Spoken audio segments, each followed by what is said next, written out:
post-mortem has already been done on her, even though the police just found her.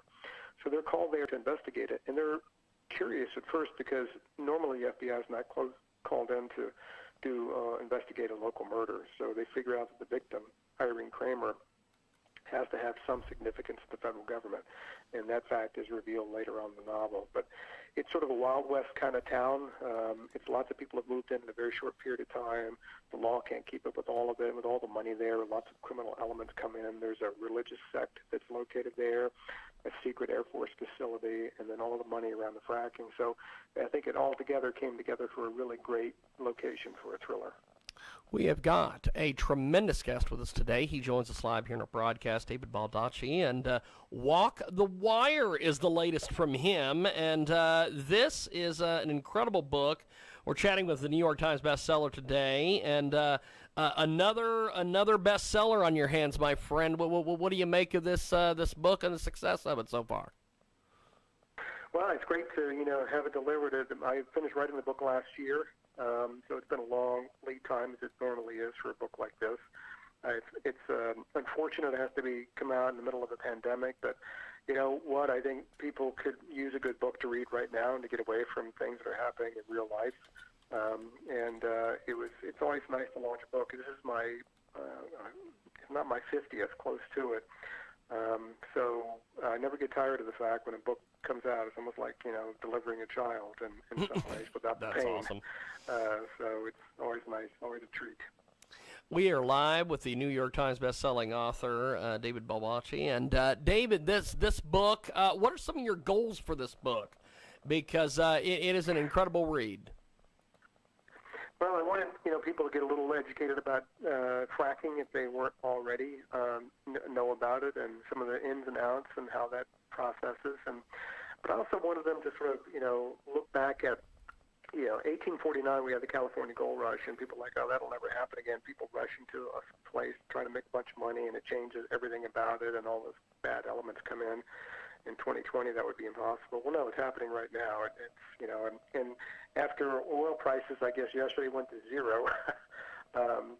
Who knows if there's going to be any fracking industry left? That's how quickly. And they don't call them booms and busts cycles for nothing.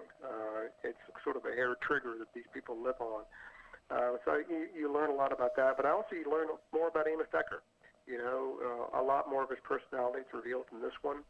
He runs into a family member of his in North Dakota that he didn't expect to see. So through that family member, I'm able to show the readers some of what Amos Decker was like before he suffered his brain trauma, which I think will be enlightening for them. We have got a great guest with us today, New York Times bestselling author David BALDACCi, and New York Times bestselling author of Redemption, Amos Decker Returns, and Walk the Wire. And so, David, talk to me about the social media reaction you've gotten on this book from Twitter, Facebook, all the other various places. Yeah, lots of people are very excited that Amos Decker is back. He's one of my most popular characters. There's been a lot of activity on Facebook and Instagram and Twitter.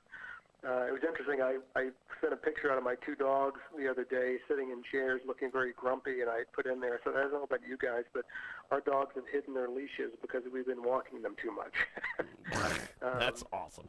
In the middle of this pandemic, and that seemed to get a lot of positive reaction from people. But, yeah, I think people are juiced. The people are ready for an Amos Decker. When April comes around, it's time for Decker to do his thing, and so everybody seems like they're very excited.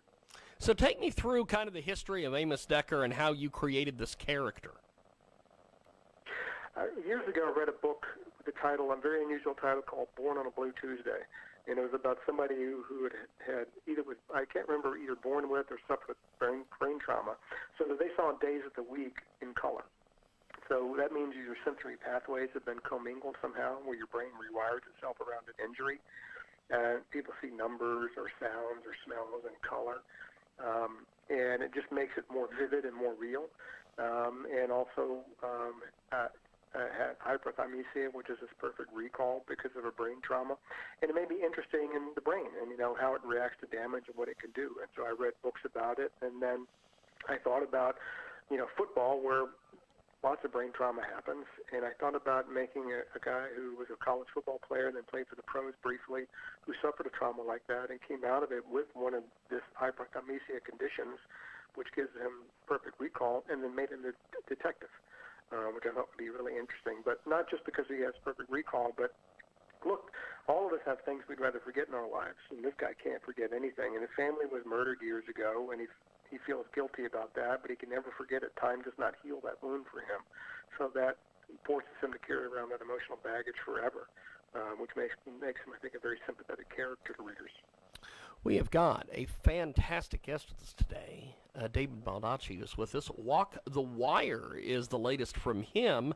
And what kind of research did you do prior to writing this book? Kind of take me through the writing process here. I had, read a number of articles about this religious sect, the Hutterites, that I sort of based the colony, the religious sect that I used on there. I did a lot of research on this Air Force facility, which is called an Eye in the Sky, which looks out for nuclear missiles coming our way. It was built in the 1960s and deployed then when the Cold War was going on. And then I did a lot of research on, one, North Dakota, and two, the fracking industry, to the extent that I needed to describe it for readers so they could follow along in the book. So those are the three biggest elements of the research that I had to do in the novel: understanding the geography, the oil and gas industry, the religious colonies, and the Air Force component to it. But, I love learning about new things, and this is all knowledge I didn't have before, so now I feel a little bit smarter than I was before. Well, that's awesome. That's awesome. David BALDACCi with us today. Walk the Wire is the latest from him, and as a best-selling novelist with hundreds of amazing novels under your belt, what keeps you inspired to continue doing this stuff, my friend? Yeah, it's just a part of my lifestyle. I'm obsessed with writing and telling stories. I wake up every day, thinking about what I'm going to write about that day. It's not a job or a hobby anymore for me. It's just part of who I am. It's part of my identity. And I approach every novel, with a lot of fear and trepidation that, am I going to be able to do it again? Do I know what I'm doing? Am I going to fall on my face? And I've always found that fear is a great antidote to complacency, no matter what you do in life.